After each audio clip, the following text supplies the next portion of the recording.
confident these are the future senior non-commissioned officers of the Royal Regiment of Artillery. After 1 year at the Junior Leaders Regiment at Bramcote, the successful junior leaders are passing out with a colourful parade to which both parents and friends are invited. Their training has been tough, both physically and mentally demanding, but they start their military career well prepared for the challenges which lie ahead. But just how difficult was this training? What was expected of these young recruits? Let us go back in time to the day they arrived. A bright June morning at Nuneaton railway station, and the first of many trains that day bringing the new recruits. For the first time they meet other young men with whom they will be living and working for the next 12 months. From all parts of the country and all walks of life, they are here to prove that they have what it takes for a career in the Gunners. They will certainly find the months ahead hard, but they will also be enjoyable, as they try their hand at activities they have only dreamed of before.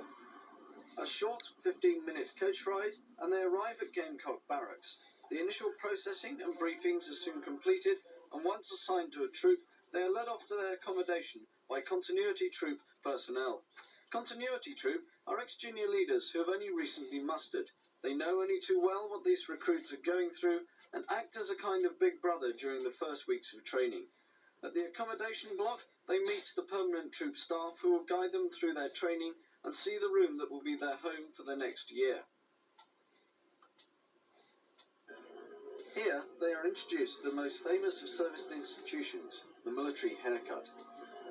During the first 8 weeks, all recruits complete the common military syllabus. This phase equips the junior leader with the basic military skills and fitness required of all soldiers, no matter what their cap badge, and gives them the professional understanding of the army. Weapon handling and fieldcraft are perhaps the most obvious of these skills, and each young soldier must learn to handle his rifle competently and safely. Some junior leaders attain marksman standard and go on to compete at army level.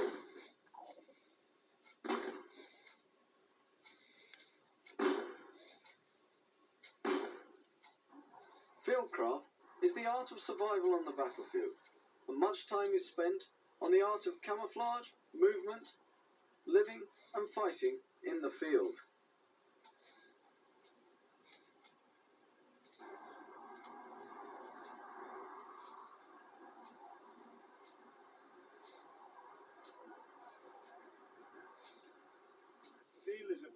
Map reading is also essential, and each man must master the relationship between the map and the ground around him, and be familiar with the use of a compass if he is to navigate effectively.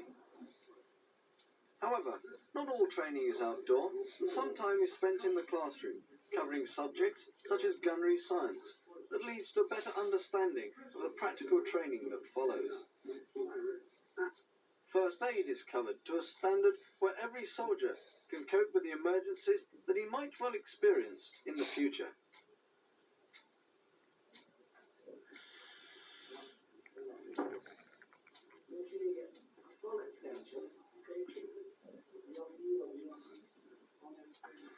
Of course, all of this training burns a lot of energy, which has to be replaced, and the Junior Leaders Regiment boasts one of the finest restaurants in the Army. The catering is to a very high standard, both in quality and quantity, and the choice is always impressive. For the initial 2 months of training, discipline is strict, and there is very little free time, either in the evenings or weekends. High standards of cleanliness, turnout, and attention to detail are expected. On the drill square, the recruit learns to move smartly, not only as an individual, but also as part of a team, and these same standards are expected in the accommodation, with bed blocks and inspections very much the order of the day. The 16-year-old who may never have had to iron a shirt for himself soon learns the quality of self-reliance. By the end of this phase, every junior leader has learned the basics of soldiering. Many of the restrictions of the recruit training are relaxed a little, and they are now ready to learn the trades and leadership principles that will equip them for early promotion in adult service. Trade training is divided between gunnery and signals, and each junior leader completes a basic course in one of these. Guns lie at the heart of the Royal Regiment, and instruction at Bramcote is largely based on the 105mm light gun, which played a prominent role in the Falklands. The climax of the course is the gunnery practice camp, when all the training comes together in a deployment and live firing exercise.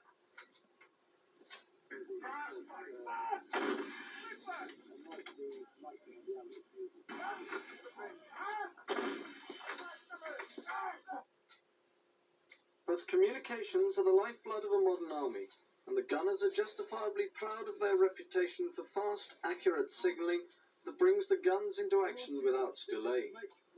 Intimate knowledge of radio sets, coding and decoding, antenna theory, all assume bread and butter for the young signaller who knows the effectiveness of the guns relies on his efficiency. 724, altitude, 50, direction, 3, Bravo, Alpha, Charlie, out. 2. However, at Bramcote it is constantly stressed that these young soldiers are potential senior NCOs, and so leadership is an essential element of their training. Throughout the programme, every junior leader learns the principles of being an effective leader, and there is plenty of opportunity to put the theory into practice.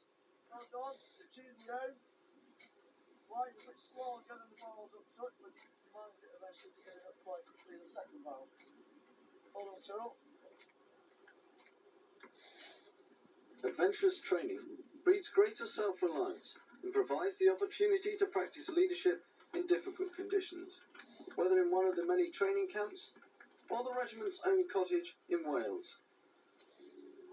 Everyone tries their hand at rock climbing, abseiling, caving and expedition work, all under the watchful eye of highly trained instructors.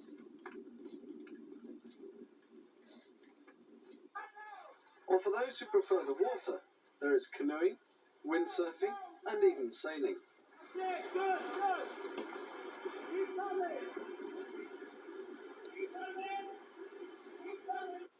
The junior leader may work hard, but he also plays hard.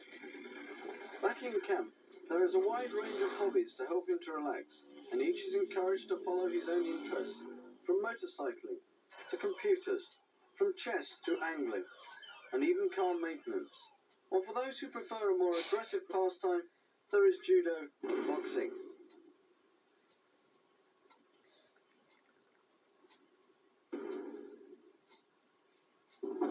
Some fortunate juniors are selected for the highly professional regimental band, here playing on Horse Guards Parade for Her Majesty the Queen.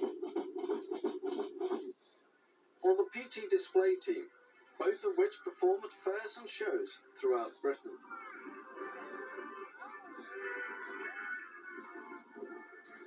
The regiment is also justifiably proud of its sporting prowess, and the sports teams are always on the lookout for enthusiastic newcomers to train for competitions at all levels.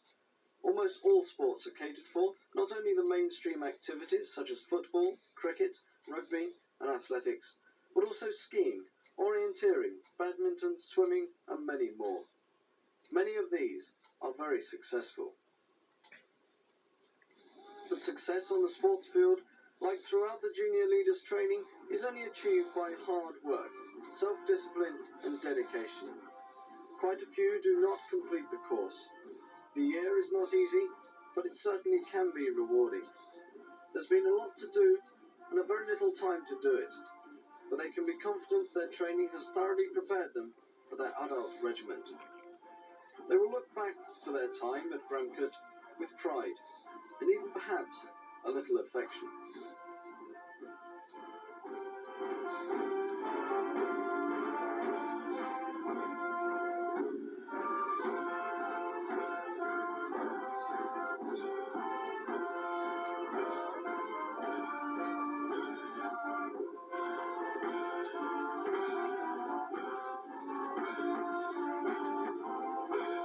Variety and challenge, that's the life of the Junior Leaders Regiment, Royal Artillery.